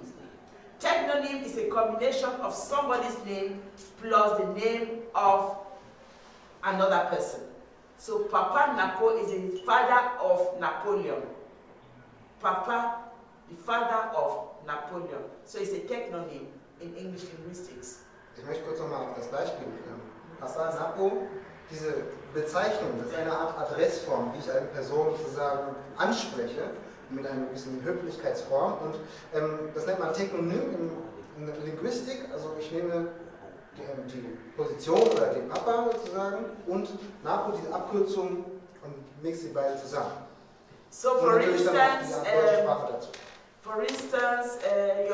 your daughter's name is Vanessa. So you are Papa Vanessa, for instance. Yeah, Anissa. So Papa Anissa is his name. Okay. So now, why does it happen this way? You see, this is in Germany, and they are speaking the Cameroonian English. But then there is the need in this expression in German to bring in the Cameroonian polite form through code switching. So this code switching is with the aim to remain within the cultural politeness. Because, okay. So nochmal die Situation zu sehen, diese Adressform, diese Anredeform, wir sind ja im deutschen Kontext, aber diese Adressform und diese Abkürzung, die werden genutzt, Code-Switching sozusagen, aber auch um in dem kulturellen Bereich von Kamerunern zu bleiben. Because if you go out of the Cameroonian politeness to speak to an elder or your father's friend, then you are out of the community. You are considered rude, you are considered not well trained, and so on and so forth. Und wenn man natürlich diese Regeln nicht befolgt, diese höfliche Anredeform und rausgeht sozusagen in den deutschen Kontext, wo es lockerer ist, dann ist man auch aus der kamerunischen Community draußen sozusagen, wenn man dann als unhöflich bezeichnet wird. So we see that even with speaking German, there is need for cultural interference. Wir sehen auch, ja, selbst im Deutschen ist es wichtig, eine kulturelle, zwischenmenschlich, also eine kulturelle Zwischenmenschlichkeit sozusagen. So the code switching here recreates the cultural identity. We'll go on. Another example, switching from Cameroon English to Cameroon Pidgin English and to German. Mali. Now, I will read it in Pidgin, and you can still follow the clause in standard English on the right. When we don't go play Dortmund, come back, then you can schwanger. No problem. That's how Suzanne's daughter schwangered. Your daughter schwangered? Huh? Also einfach nochmal in den kamerunisch-englischen Kontext zu gehen, in den kamerunisch-pidgin-englischen Kontext zu gehen und in den deutschen einen zu sehen. Und wie wir hier rechts lesen können. Now we can see that the implication of this code switch is it's really extensive. They are talking about pregnancy, and there is need to bring a German word into this Pidgin and English conversation. Now it is a sign, a Bintu sign, because for the Cameroonian who is in Germany, being in Germany is a prestige element. is a bush faller. I don't want to go into that. I would spend even 3 hours. A bush faller in the Cameroonian community is a Cameroonian who has invested their resources to migrate to a better country, and this better country is Germany. And that's why we talk of being to, because they have migrated to Germany, and to show that you're in Germany, you put German words into your pidgin, into your English. So that's the need for that code switching. Okay, also wir sehen auch nochmal die Auswirkungen, dieses Code Switching hat richtige, ja, krasse Auswirkungen genommen. Man zeigt auch dadurch, man lebt hier in Deutschland, man lebt hier auch als, man hat hier sozusagen geschafft nach Deutschland, in Anführungszeichen, ein besseres Land, und man zeigt das oder spiegelt das natürlich auch sprachlich wider. Ich habe gesehen, in dieser Konversation geht es ums Schwangerwerden oder schwanger geworden sein, aber dass man sozusagen diese Elemente auch mit einbringt, um natürlich auch einen gewissen Status zu zeigen. And you notice that it has an English inflection because they talk of schwanger, it's conjugated. There is a past tense ending, schwanger. Also da wird auch sozusagen das deutsche Wort, kriegt sozusagen noch eine englische Endung mit dazu. Also das ist, fällt auch noch mit dazu rein. It's fine. It's fine. Okay. Now, switching from Cameroon English, Pidgin into in-house languages. I think on this part, Madame Abolo has answered the talk on the part of the Ketema. We also need Futu. Yes, if you tell me, say, make a buy the one where they make a with Masanga. In fact, I recorded this recording. I think you can recognize some of the names. I recorded Eli, you can recognize some of the names. I recorded this 3 years ago in a meeting, in one of the tribal meetings of this. Ich habe dieses Gespräch vor ein paar Jahren aufgenommen, in einem Meeting sozusagen, in der Diaspora, die sich getroffen hat, und das habe ich da aufgenommen. So, now you notice that Ketema, let me go ahead and show you what Ketema is. That's Fotum, and that's Ketema. Das ist Ketema. I don't know why this kind of, it got the computer kind of, I don't know, it's kind of, yeah, I don't know why it happened like that, but that is Fotum, the drum, and that's Ketema. So, now, so the whole idea of switching into Ketema and Futu when you are speaking English and German is because, in my opinion, these speakers want to celebrate their culture. They don't want to lose the fact that Futu is a tribal thing and Ketema is this. So they don't want to translate that because they could have well talked of drum and feather or something, but they don't. They stay within the cultural appellations because they want to remain within that culture. Und das Code Switching wird sozusagen auch benutzt. Die Leute könnten das ja auch sozusagen übersetzen, diese Wörter, aber die zeigen damit, dass sie sozusagen ihr kulturelles Erbe beibehalten wollen, indem sie diese Wörter immer noch benutzen, auch in der deutschen und auch in der englischen Sprache. There is a popular saying within this community. Most African countries, Nigerians in the diaspora, Cameroonians, Ivorians, they have this saying, I know where I come from and I know where I'm going to. In der kamerunischen und anderen afrikanischen Ländern der Diaspora gibt es ein bekanntes Sprichwort, dass man sagt, ich weiß, wo ich herkomme und ich weiß, wo ich gehe. So this is a replication, this is a symbol of I know where I'm coming from and I know where I'm going to. With my Futu and my Ketema. Und das zeigt einfach auch, ne? Dieses Beispiel zeigt einfach auch, ich weiß, wo ich herkomme, ich weiß, wo ich hin will, mit meinen traditionellen Sachen, mit. Now we go to the discussion of these examples. In the German diaspora, there is a greater sense of cultural attachment and an attempt to portray background. In der deutschen Diaspora gibt es eine größere Sensibilisierung von kultureller Dazugehörigkeit und den Versuch, seinen Background oder seine Herkunft zu porträtieren. These immigrants do not wish to lose all that they left behind in terms of social culture. Therefore, there is the need to reconstruct the past communities and past relationships. Und diese Migranten, die wollen einfach nicht ihr kulturelles Erbe verlieren oder was sie hinter sich gelassen haben in ihren Ländern, also auch soziokulturell. Und dafür braucht man oder muss man rekonstruieren, die alten Gepflogenheiten der Community und die Verwandtschaftsverhältnisse. This means that I will always speak German with a bit of mixture of my culture. I will always communicate with some of the symbols of my culture. Sometimes I will be afraid to look at the man in the eye, sometimes, and so on and so forth. So zeige ich einfach weiter, dass ich mein Erbe behalten möchte und ja, dass ich weiterhin mit diesen Code-Switch-Elementen rede, dass ich sozusagen Deutsch rede mit Elementen anderer Sprache, aber auch, dass ich weiterhin behalte, wie wir das Beispiel vorhin hatten, wenn ich nicht traue, jemandem in die Augen zu schauen, oder ich traue, jemandem in die Augen zu schauen und ja. Although it can be seen that some old identities are maintained, there are some new ones created. Das kann man sehen, dass alte Identitäten bleiben oder versuchen. Ja, man versucht sie zu erhalten, aber auf der gleichen Seite werden neue Identitäten kreiert.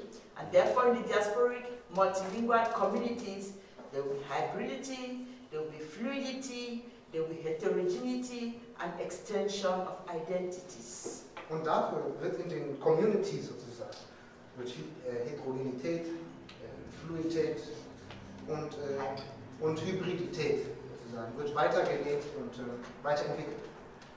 In the attempt to build in-group relations with people of different origins and nationalities, these immigrants speak differently, friendly, receptive atmosphere that may lead to future benefit. I think there's need for an example here because it's not clear. When I talk of the friendly and receptive atmosphere, the Cameroonian way of speaking English sometimes with Nigerians will reflect the Nigerian way of speaking. I'll give an example. When I meet a Nigerian man, I would say, Oga, good afternoon. Oga is a Nigerian way of addressing that man, or Igwe. Why do I do that? I'll do that because I want an in-group relationship with that Nigerian. But if I don't care for him, I will not use these address forms. I will not speak in his own way. I speak in his own way, I'll code switch and speak his way because I want an in-group relation with this Nigerian, as an example. Einfach den Versuch, neue Gruppen, sozusagen neue Verhältnisse zu schaffen mit anderen Leuten auf verschiedene Herkunft, versuchen Migranten verschiedene Weisen zu nutzen, um sozusagen eine In-Group, sozusagen ein Verwandtschaftsverhältnis in der Gruppe, also ein Verwandtschaftsverhältnis im Gespräch sozusagen zu suchen. Mit zum Beispiel freundlicher und eine Atmosphäre, um für die Zukunft zu profitieren. Das Beispiel war, eine kamerunische, nigerianische Person treffen aufeinander. Sie sagt sozusagen zu der Person Oga, was bedeutet eine höfliche Anredeform, aber sozusagen um weiterhin mit dieser Person eine gewisse Art von Beziehung herzustellen. Würde ich diese Person, wäre mir die egal, dann würde ich ganz anders mit dieser Person reden. Also dieses Code-Switching hat auch diese Aufgabe. The globalized context of the diaspora has demonstrated, has added to the multilingual, multi-ethnicity of these immigrants as they negotiate and recreate different identities. Der globalisierte Kontext von Diaspora und Menschen, die in der Diaspora leben, zeigt, dass multilingual Mehrsprachigkeit und die kulturelle Ethnien der Migranten versuchen zu verhandeln und versuchen neue und andere Identitäten zu kriegen.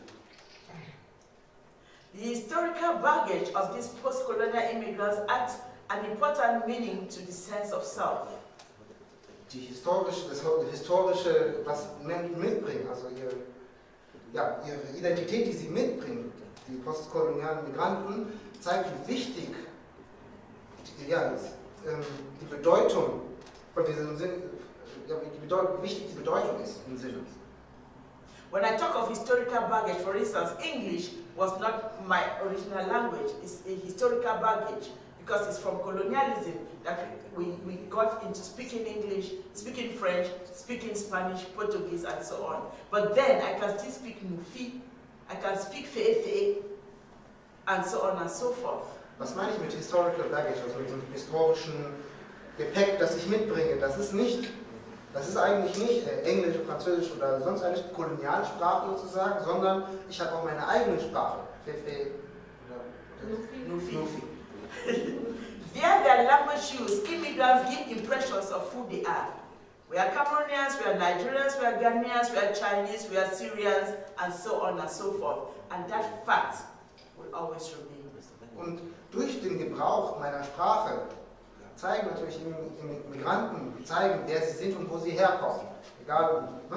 Wie ich rede, zeigt, ich bin Kameruner, ich bin Nigerianer, ich bin Chinese, ich bin was auch immer. Their personal in and out group identity, their tribal identity, their gendered identity, and even their national identities are reflected or are revealed via their language behavior.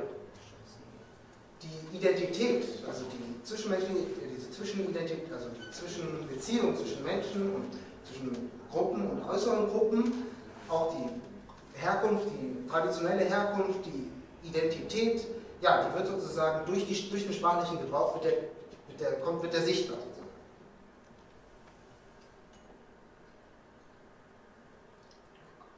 For these immigrants, the border is no longer located at any fixed geopolitical site.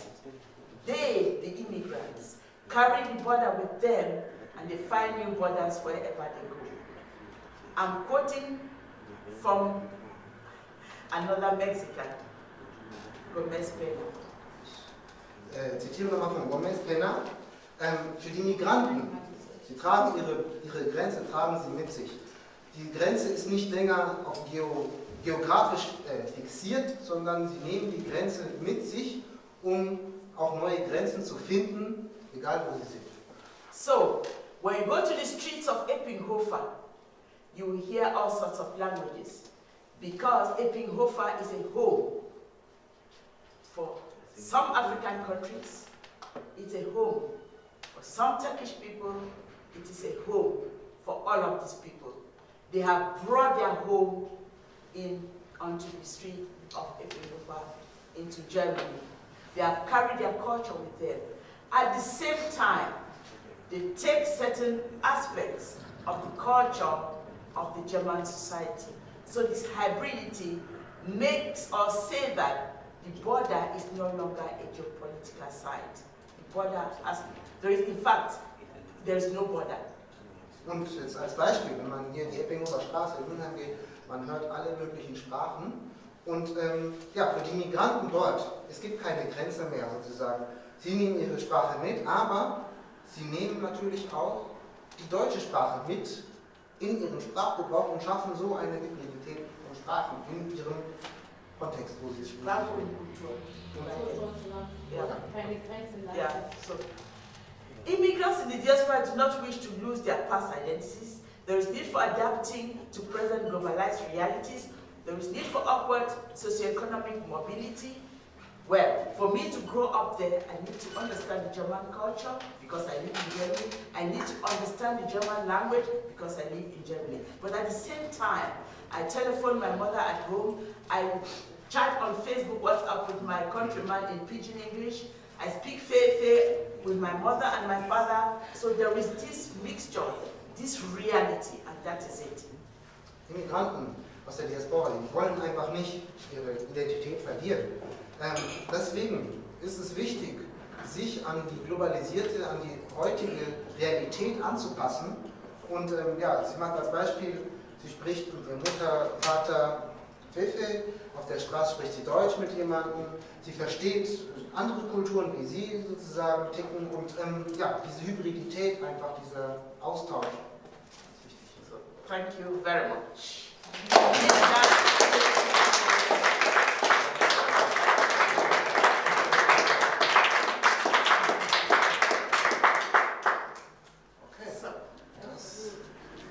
Das war jetzt viel Input. Frei raus, Fragen. Ich glaube, natürlich für alle Vorträge. Bitte. Erstmal, Sie sind sehr beeindruckend ein bisschen. Ich bin ein bisschen spät gekommen, aber das war ein Punkt, wo ich, du sagtest, man kommt von der Diaspora und versucht, wenn man spricht, mit wem man zu Hause ist, versucht man eine oder zwei deutsche Sprachen dazu zu tun, damit man weiß, ist das okay, wenn ich in Deutsch spreche? Oder? Ja, ist okay. Gut. Sonst kann ich wieder Französisch oder Englisch singen. Es ist mir sehr oft passiert. Jedes Mal, wenn ich nach Kamerun fliege, die erste Woche ganz total voll, habe ich immer ein Ja oder wenn man mich was fragt, es kommt automatisch raus, nein oder ja. Oder nee, doch nicht. Und das ist unbewusst. Weil man steht hier früh am Morgen, fängt an Deutsch zu sprechen, mit dem Anheimlichen bei der Arbeit und so. Wenn man mich fragt, bei mir, dieser Part, das kommt nicht, weil ich versuche, viele Leute verstehen schon ein bisschen deutsche Sprache, wo ich dieses Antwort, was ich gebe. Oder ich frage nach etwas und meine Schwester sagt manchmal, du bist hier zu Hause. Ich sage, ach so. Die sagt, ach so. Dann sagt, ach so. Dann sagt sie, ja, siehst du sagst wieder, ach so. Viele Leute haben schon verstanden, was ach so bedeutet. Das bedeutet, teilweise ist das unfreiwillig. Ja. Es kommt raus, weil es schon jahrelang drin ist, dass es jeden Tag rauskommt. Und man braucht ein bisschen Zeit. Aber es gibt auch Leute, die sich damit profilieren wollen. Weil ich kann mir nicht vorstellen, ich gehe da irgendwie vor, überhaupt andere Menschen zu sehen, meine Landsleute, ich möchte andere Sprachen sprechen, aber dieses kommt immer wieder. Yeah, no something, the point is, there was no time for me to go into detail. Okay. Code switching is a huge field. Okay. There are types of code switching which I didn't even touch. There is spontaneous, there is a kind of conscious code switching, and sometimes it's unconscious. Yeah. Your case is unconscious. How it happens to me. Kurz noch übersetzen. Also es geht darum, sozusagen. Also es geht darum.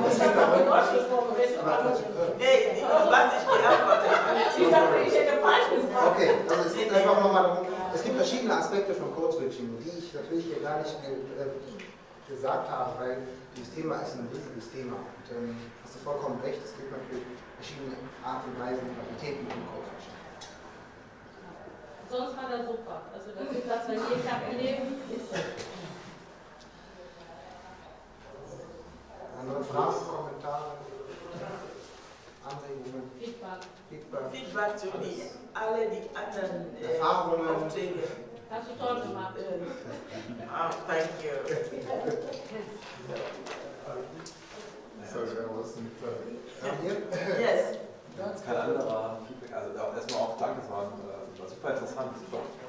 Toller Vortrag und tolle Vorträge. Bin auch ein bisschen gefragt worden, ob ich die auch irgendwie sozusagen das zu dem Thema beisteuern kann. Ich habe total das Gefühl, dass ich da als alter Mannheimer eigentlich gar nicht viel zu sagen habe. Aber was mich schon auch noch interessiert, Bridget, das hast du ja auch gesagt in deinem Vortrag, dass es unter anderem auch sozusagen Code Switching eine Strategie ist, um In-Group Relationships herzustellen. Also du hast das Beispiel gesagt, wenn ich jetzt einen kamerunischen Mann treffe auf einer öffentlichen Veranstaltung, werde ich ihn versuchen, in einer bestimmten Höflichkeitsform anzusprechen, um sozusagen zu markieren, ich möchte mit dir zusammen in einer In-Group sein, und das ist jetzt nicht nur eine formelle Form, sondern das hat nochmal eine andere persönlichere Qualität. Und im Rina-Schuppen denken wir ja sozusagen momentan viel über Transkultur nach. Ich weiß nicht, ob ihr ungefähr wisst, was damit gemeint ist. Also sozusagen eine kulturelle Praxis der Verschiedenheiten, der verschiedenen Menschen, der verschiedenen Sprachen, der verschiedenen Kulturen, die zusammenkommen und im allerbesten Fall in diesem Zusammenkommen auch schaffen, nicht nur sich voneinander zu trennen und zu sagen, ich bin aber Deutsch, ich bin aber Afrikaner oder wie auch immer, sondern die sich... Inklusion sowas Inklusion dann. Genau, eine Form von gelebte Inklusion im Tun vielleicht sogar auch. Also man macht einfach was zusammen, obwohl man vielleicht dann auch viele Sachen nicht sofort versteht und es gibt vielleicht auch Situationen, aber man macht es halt. Und diese Form der Kultur, die wird ja hoffentlich noch nicht gelebt und hoffentlich irgendwann ja, vor allem in Deutschland, weil Deutschland natürlich eine Gesellschaft ist, die das total brauchen würde, dass man so lebt. Und jetzt kommt man eigentlich für Fragen.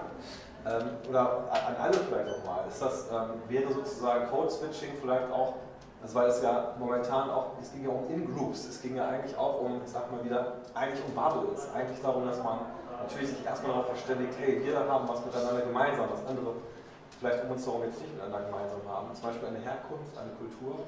Aber könnte das auch eine Strategie sein, also Code-Switching, sozusagen das kreative Benutzen von Mehrsprachigkeit, um genau diese Blasen zu verlassen und eigentlich sozusagen darüber Unterschiede zu überwinden? Und das frage ich mich. Und wenn ja, wie müsste man das angehen, dass das auch wirklich eine Realität bekommt? Weil das ist ja natürlich noch nicht, das passiert ja nicht. So leben wir nicht. Wir leben ja nebeneinander und zusammen. Okay. Das wäre jetzt nochmal mein Gedanke dazu oder vielleicht auch meine Frage, was ihr dazu denkt. Excuse me, before you speak, there is one theory that I have to explain, which I didn't touch. Although Niklas mentioned it, there is the so-called translanguaging. And the concept of translanguaging was initiated in the early 90s by an American lady, Garcia, and a Chinese who migrated to England, Kia. Anyway, the whole concept of translanguaging has to do with code switching, because translanguaging is exercised today in the classroom, in which I'm teaching a group of Arabic children history, German history. I'm teaching them in German. But the concept of translanguaging means that I let these children express themselves in Arabic, even though I'm teaching them in German, and it's accepted. The whole idea of translanguaging means that you let people, you speak with them in one language, and you let them express themselves in their own language. This means that you are accepting their language, you are accepting their culture. In a nutshell, in a big summary, that's the whole concept of translanguaging. So sometimes code switches could be also part of these cultural acceptance and cultural mixtures. For instance, if I'm speaking to someone and I'm speaking to you in English, and I know that your English is not so well, and there's a word I want to use. Although I'm speaking to you in English, I say it in German.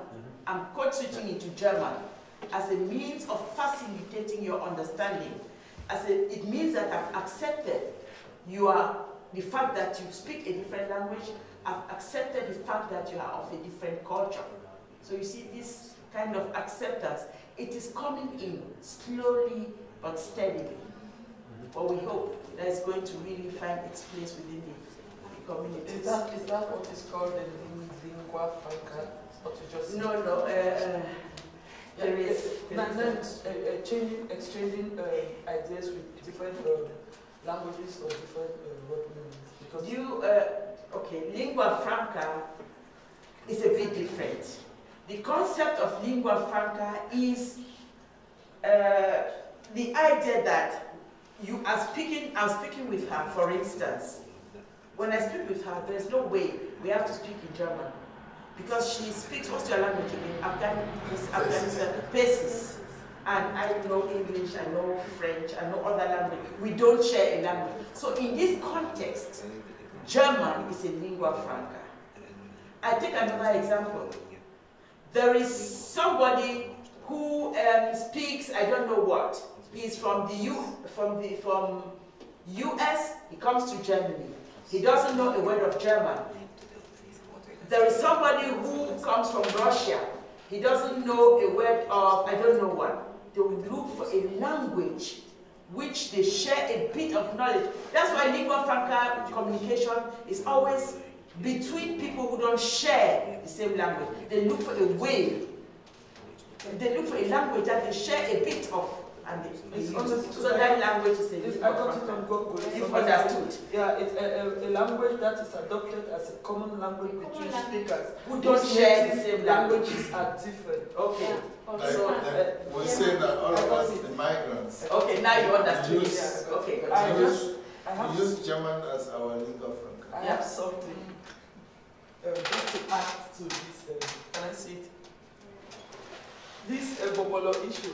But the point is, Teresa, can you wait? Let's go back to the first Yeah, question. okay, it's not finished.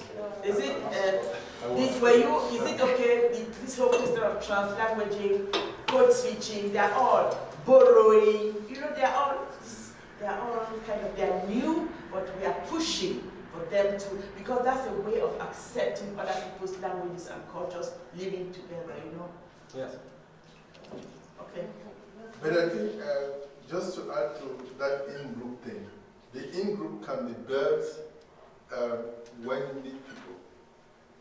Like, she was specifying the in-group of Cameroonians who have come here.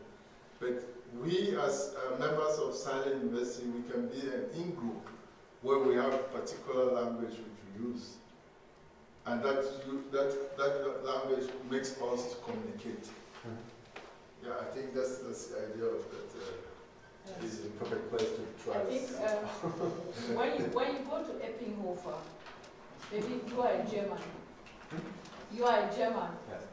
I'm German on paper. So, Deutsch oder English. Yeah. Yeah, when I go to Eppinghofer, I communicate with almost everybody there. Even the people from Syria, whatever, I will look for a language. People communicate there. If you go, Cameroonians, Nigerians, they all communicate. Go to Tipico, you see them talking. That's where they mostly meet. They don't speak German, but they mix German. Because the Cameroonians, the Nigerians, they get some few words from Syrians. They ask the meaning. They know what they are talking about, and at the end of the day, they understand themselves. But you are pure German coming from outside. You see people are not communicating. So before you go to ask how they are communicating, try to get them somewhere to make something like gemeinsam or something, to organize something together. Then you can bring in what you are bringing, but they are doing it already. Yes. Yeah. Then you bring it official, Yeah. because what they are doing there is unofficial, but they are doing it. So, but when you want to give a name for the state to know that this thing is happening in Eppinghofer, then you bring that one, you bring the state, you bring the name, and then you invite them and sit with them, and then they make a tiny list of done. That's how it is. I don't know if you understand. Yes. You gave an example of, I'm a bit curious, you gave an example, du hast gerade ein Beispiel von die Ringlockschuppen genommen. Was hast du, ja, ich weiß nicht was. Also, was hast du gemeint damit, dass es gibt eine Kultur, so gemischte Kultur, was hast du damit gemeint? Wir bemühen uns darum, aber wir denken viel darüber nach, theoretisch, aber versuchen das auch natürlich zu praktizieren.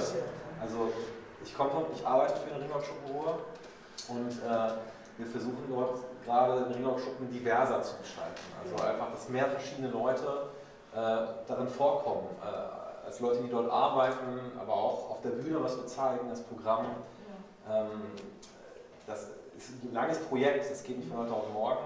Und im Zuge dessen denken wir auch viel theoretisch darüber nach, setzen uns auch mit Theorien auseinander, wie kann sowas gehen. Und das bringt natürlich Fragen auf. Zum Beispiel, was könnte das für eine kulturelle Praxis sein, Mehrsprachigkeit zu praktizieren, wenn man nicht Teil einer Diaspora-Community ist. Ich zum Beispiel, ich habe zwar auch mal in Eppinghofen gelebt, aber ich bin in Milan geboren. Das ist, aber wenn Sie Kontakt mit den Leuten, die aus anderen Ländern kommen, dann nehmen Sie dies Das ist zum Beispiel ja richtig. Wenn so ein Projekt ist, dann holen Sie die Leute, die diese Arbeit schon längst machen, ins Boot. Ja, wenn Sie denken, Sie werden alleine schaffen, dann brauchen Sie 10 Jahre noch dazu. Das ist einfach die Realität. Man hat ein Projekt, man denkt, ich möchte das umsetzen, es ist gut, das Projekt ist gut. Man sitzt da, man macht viel Schreiben, man geht mal Computer, man geht ins Google, es bringt nicht viel. Am Ende des Tages schreibt man noch einen Bericht darüber und heftet das ab. Da sind die Menschen, viele Vereine und viele, auch da in Eppinghofer, ich gehe überall rein. Ich gehe bei den Türken, ich gehe bei den Alveti, ich gehe überall rein. Hi Bruder, wie geht es dir heute gut, danke, wir kennen uns, man spricht miteinander.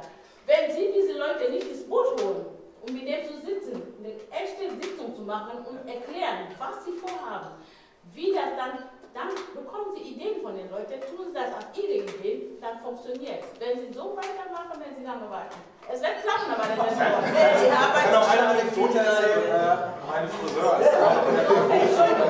Nee, doch, die arbeiten. Ich hätte schon mitbekommen. Ich habe die Ohren überall in der Community hier. Okay, vielen Dank, Eli. Aber ich will das noch. Okay, Madam Mongido, you had something to say. Why not? Are you, come, say what you wanted to say, please. You don't vex, you already had it. Yeah, you said something, so they had to finish it. Yeah, we have to finish it. You know, vex. Talk now, Mami. I just wanted to add on that bubble because I found it very interesting. Should I go back to the bubble slides? Yes, we already saw it now and just leave it. Now I'm talking about 9. Okay, go on. Talk. Yeah, it was so interesting. Yeah, because it's actually from my village, my dove. The bubble is from Yaoundé. And I just wanted to add something that, like this. Don't mind me. Hey, don't hold on. No, not be you, God. Now me. Please, you are darling. Come. See, this tribe, the rope. Not everybody can tie it like that. Really? Yeah, very. This is typical. That is what I just wanted to add. It's typical tradition. Not everyone, only the people from my village. Somebody else can tie. When somebody else can tie, but it will not be perfect like this. It's coming from your way. Yeah. Yes. Really? Yeah. Even myself, I can't tie it. My parents, they do. Very few. But not, if you see the other people that is not from their own village, if you put the two together, you know where this one is coming from. Yes. And even the taste, you go to all these other shops. If you bring them, I will sort the one that is coming from the hands of my people. Okay, thank you. Any other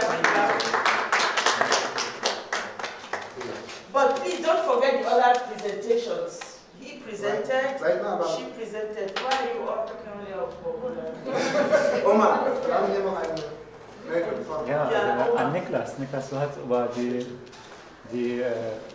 bei der Ausländerbehörde hier zum Beispiel muss nur Deutsch geredet werden.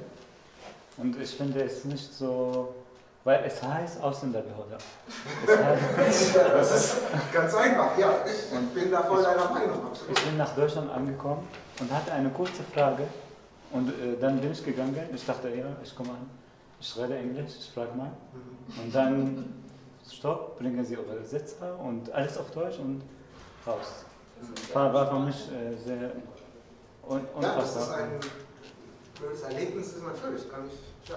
Aber genau deswegen sind wir hier sozusagen als Labor, um das weiterzuentwickeln. Ich weiß, dass das irgendwann nicht mehr so ist. Weil du gesagt hast, dass die deutsche Gesetz sagt, die andere Sprachen soll nicht... Niemand darf wegen seiner Sprache diskriminiert werden, aber genau das ist ja eine Diskriminierung aufgrund deiner Sprache, dass du... Es gibt eine Amtssprache. Ja. Und diese Menschen, die da sitzen, die haben nicht Englisch oder Französisch oder andere Sprachen gelernt. Wenn jemand da sitzt und jedes Mal irgendeine andere Sprache kommt und dann versucht mit den Händen zu tun, irgendwann ist das nicht. Das ist schon keine Diskriminierung. Das will ich nicht so sehen. Wir haben Amtssprache ist Deutsch. Aber wenn ich gar nicht erst versuche, mit dir ins Gespräch zu kommen und gleich von vornherein sagt, tschüss, nein, das finde ich diskriminierend. Aber natürlich kann man nicht erwarten von jedem, dass er alle Sprachen kann. Ja, das kann man natürlich nicht erwarten. Man kann höflich sagen, ich verstehe Sie nicht, möchten Sie bitte mit jemandem kommen, der Deutsch spricht. Ja, klar. Aber nicht jeder genau, hat einen guten aber ich glaube, Oma meint auf die Art und Weise, wie man das macht. Eben, wie aber die Amtssprache ist leider Deutsch. Ja, natürlich kann man nicht von jedem verlangen, dass er alle Sprachen kann. Ja. Aber es ist wichtig, dass die Leute dafür zu sensibilisieren und dass die in Zukunft auch Leute einstellen, die Mehrsprachig sind. Aber wenn ich das doch mal jetzt zu dem Beispiel Ausländerbehörde, finde ich jetzt, klar ist die Amtssprache Deutsch, aber wenn ich Menschen habe, die da arbeiten, kann ich als Einstellungsvoraussetzung schon sagen, wäre schön, die würden schon mal Englisch sprechen. Das käme jetzt schon mal dazu. weit. Das ist ja jetzt nicht besonders kompliziert. Das könnte man einrichten als Verwaltung, glaube ich. Das ist kein großer Schritt. Die haben die Sprache nicht und die verstehen die Sprache auch nicht. Und wenn man I don't think so. I don't think so. Sorry. I think what Andreas is saying, that is what we are moving towards. I want to say that Germany is a migrant country. Germany is multicultural.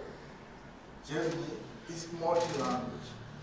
And the question is, like Niklas cited from our Grundgesetz, that's the Constitution, what is the administration doing to come into the reality of saying we accept it? Because the debate to come to accept that Germany is a migrant country took more than 40 years. And that 40 years we have accepted it's a multicultural country, it's a multi-language country.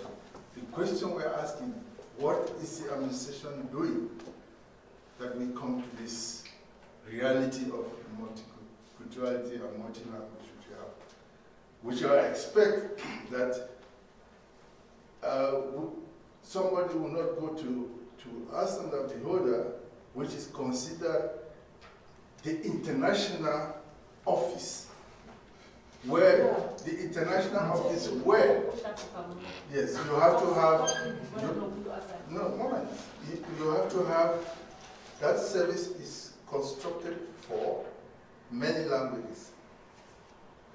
And I think one of the criteria for somebody to work in that place must be somebody who knows not only German language. I think we should be moving towards that. And it can only come towards that when we organize meetings like this. Because when we make meetings like this, then we are aware that, oh, there is a constitution that says that we should not be discriminated to their language. And if Omar, maybe we had this meeting before, you would have told the Asanda worker, I said, look at the article this. Yeah. Can I add something to this? I'm against what you said. That is, excuse me, you said it's an Mehrsprachigkeit. It's an Mehrsprachigkeit. It doesn't mean that you can't be nice. How do you say I said you could be nice and then tell the person in the nice home. That's what I said. Okay. Yeah. Okay. No, but we are fighting but that listen, the administration should put somebody like what Andrea said. It's nice. And somebody polite. Even before going a step ahead, I still argue that the person who spoke to Omar did not speak well. Because I mean, this is a guy who is coming in. You are sending him to go and bring an Übersetzer from where? Exactly. Where is this Übersetzer? Let me ask you something. You go to Cameroon embassy here. You don't speak French, they ask you to go and translate your documents and bring in French. Is it correct or not? No, I don't want us to go to Cameroon because you have to have no, it's Cameroon. Cameroon is bilingual. No, but when you go there, you don't speak French. They don't even listen to you. It's a field system. Huh? Just go into Cameroon. They don't put it. I don't want us to go there because you can't compare Aber das Boxheit. Du kannst nicht irgendwo kommen und denken, es ist Ausländeramt, das heißt, es ist sowieso schon unterbesetzt. Die kriegen die Leute nicht, es wäre schön. It's 40 years we debated to have Germany as a migrant country. Means the first office should be that way we practice it. That's the argument. The first office should be. I would like it. I would like that. It's only when we discuss it and make it a normality that we will have to ask why is that office not, it's not made in such a way that it reflects its goal. International office. Especially if it's an international office, why shouldn't be there enough people with a migrant background? Exactly. So at least they know different languages. And honestly, I for one believe that an officer after 1st of January and he was like the colleague, like one of mine from work. She can still smell the alcohol from his mouth. And he was purely German, let's say like that. Yeah. They are still fighting. Even in Integrationsrat, they are still fighting to get people with Migrationshintergrund. You don't get them in the market. People don't bewerb them. They don't write the verbal. Where do you get them from? I mean, like, but that's the problem. Like for instance, we are putting pressure. They should get people with Syrian background, with this background, But they are telling us the people don't bring their these applications. Where are you going to catch them from? That's what I always wonder when people are talking about, like, we are not getting people. But then I always question from where you get this that bunch of right. Yeah, right. Because if you can really get much better than that bunch of people, then first question is where you get these people. Why are you not applying? You write and then you give it out. They paste it everywhere. We are looking for this and this. If people don't come, even in most, I'm sure I'm talking about the whole idea because we ask them every day, why is this post not possessed?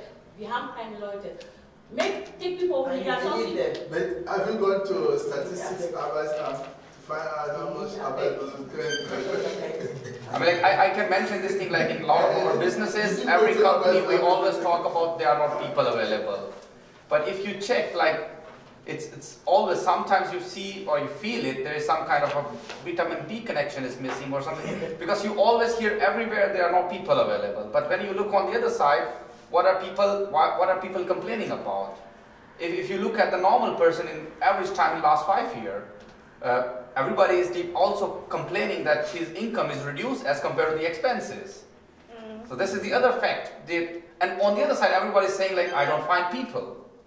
They don't find people that can take that money that they are giving. I don't think so. They are giving less money to these people as much they capable are actually. So it's also again the capability. Everybody is like, and this is also the other criteria or question. People are always saying that there should be more money, but that's correct. But this will, in that way, we will just find a very easy excuse for everything that there should be more money. There should be much more. There should be more space for that work. That pool should be extended. For example, we have many young people sitting here. I'm like, let's say I'm a foreigner or I don't know about these things. But does any of these persons, I just question, I wonder, did they ever get an option that there is a Ausbildungsplatz in Oberausländerbehörde? I wonder if any of these young people would ever notice, came to know about that. And they are biggest talent pool for them. Ask them, I'm sure they know about it because they go online. Yeah, that's what I'm asking. Like, if they are aware of any post available, if there is any notification available that these positions are there. Yeah. It's true. We are fighting for this change, but it's where we get people from. Yeah, okay, Mohammed. I just wanted to add a small point from personal experience. When I first came to Germany, I can speak English, so I went to the Ausländerbehörde and there was a guy I was supposed to talk to him. He was speaking in German, but I noticed from his name that he's Arabic actually. He came from Lebanon. So I spoke with him in Arabic, but then he replied in German and then he said, please don't speak in Arabic with me. So he was as you said, because they don't hire people from immigrant backgrounds, but he's there, but he couldn't speak Arabic. Then he took me outside and he said please just speak in German or bring somebody with you. And he helped me with what I needed, but he said he is not allowed to talk in Arabic or English in the office. Yeah. Wow. So this is also an example. And that's the truth. He can speak Arabic, but he's not allowed to. So yeah. Yeah, that's what we have to take this debate on, and I think we have another opportunity to leave practical examples. Today we're talking about the theories of multilingualism. In 2 weeks' time, that's on the 11th of October, we have our colleague there, Pala, who will be sharing his practical experience about how he uses his language here in Germany. And Ismail, he's from Afghanistan, will also bring us, I think you are invited because we'll have more of these debates. And when the debate comes, because we are preparing for 2020, where we have integration right elections.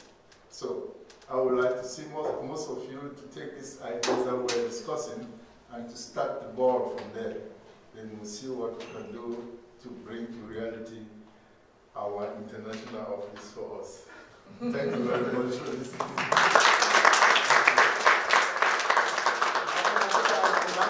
Stefania, das wir heute Morgen mal maybe, yeah. Can we see the film now? No? No? Okay. No, aber okay. Gut, dann wie gesagt, Sie sind gerne eingeladen. In 2 Wochen setzen wir unsere Vorlesungsreihe weiter über Multilingualismus und ja, vielen Dank, dass Sie da waren. Bis zum nächsten Mal.